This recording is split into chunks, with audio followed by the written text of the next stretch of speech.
murakomeye amakuru yanyu guys, nize neza yuko meze fresh sana. Je nitwa Azayer arakaza ariko benshi munzi nka Aza Pro Aza King, kuri radio Irebe FM kuri 91.4 no kuri West tukaburungu Irebe FM kaburungu.com.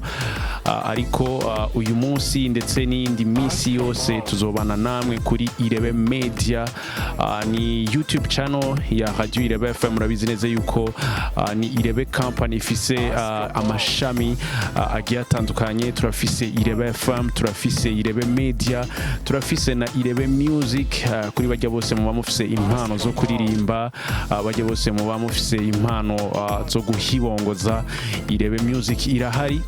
Ariko sinzoba ndi jenyene behind camera, tuzoba turi kumwe na Hakim the best.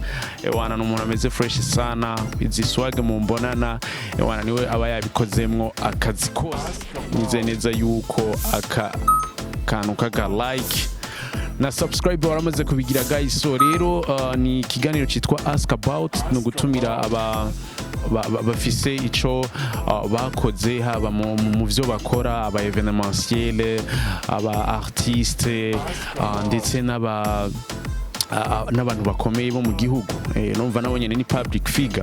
Tuzobatumira tugire ikiganiro kiryoshe, ikiganiro cubaka, ikiganiro ushobora gukuramwo n'impanuro, ushobora gukuramwo n'ibintu vyo guteza imbere nawe. Tuzogenda turamubaza ku bintu biri en dehors y'ivyo akora, kuko urumva umu artiste ushobora kuba umuzi aririmba, ushobora kuba umuzi kuri kamera, ushobora kuba umuzi yarabaye president dufate, ariko utazi ubuzima bwo kuba president, inyuma yo kuba president, inyuma yo kuba umu artiste, inyuma yo kuba ukina amafilm, inyuma yo kuba umukomedien, inyuma yo kuba umufootballeur, ubuzima bwe buba bumeze gute.